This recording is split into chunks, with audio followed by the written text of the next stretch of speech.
बीत गईले पे जवानिया पछताई के परी, रोई रोई के बुढ़ापवा बितावे के परी, बितावे के परी हो बितावे के परी, रोई रोई के बुढ़ापवा बितावे के परी।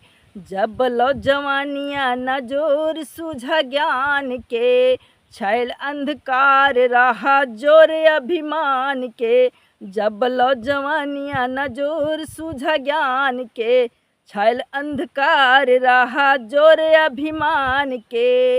रही जिंदगी तो जोरवा गंवावे के परी, रोई रोई के बुढ़ापवा बितावे के परी, रोई रोई के बुढ़ापवा बितावे के परी, बितावे के परी हो बितावे के परी, रोई रोई के बुढ़ापवा बितावे के परी, रोई रोई के बुढ़ापवा बितावे के परी।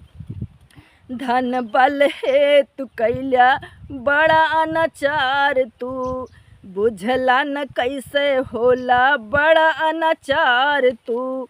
धन बल है तू कैला बड़ा अनाचार, तू बुझला न कैसे होला मानो सदाचार तू।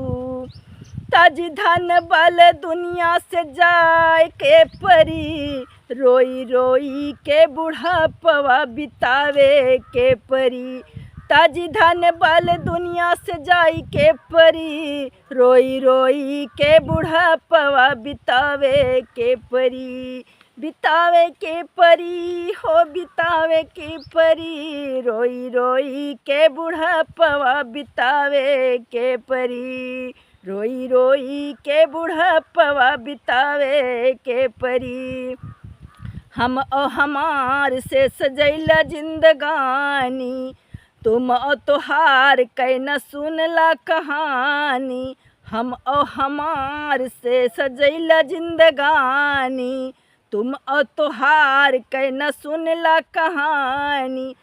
हम ओ हमार के एक दिन भुलाई के परी, रोई रोई के बुढ़ापवा बितावे के परी।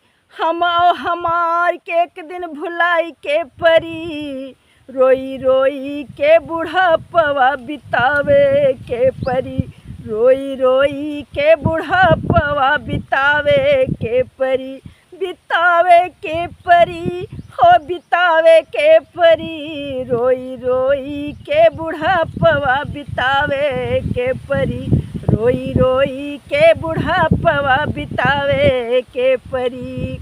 कबहू न चित लैला पद सीताराम के, कबहू न चित लैला पद सीताराम के। सुन लाल कबहू कहानी राधे श्याम के, सुन लाल कबहू कहानी राधे श्याम के। अंत समय तो है संतोष के शरण में जाई के परी, रोई रोई के बुढ़ापवा बितावे के परी। अंत समय में तो है संतोष के शरण में जाई के परी, रोई रोई के बुढ़ापवा बितावे के परी, रोई रोई के बुढ़ापवा बितावे के परी, रोई रोई के बुढ़ापवा बितावे के परी। बीत गईले पे जवानिया पछताई के परी, रोई रोई के बुढ़ापवा बितावे के परी, रोई रोई के बुढ़ापवा बितावे के परी। बीत गईले पे जवानिया पछताई के परी, रोई रोई के बुढ़ापवा बितावे के परी, रोई रोई के बुढ़ापवा बितावे के परी, रोई रोई के बुढ़ापवा बितावे के परी।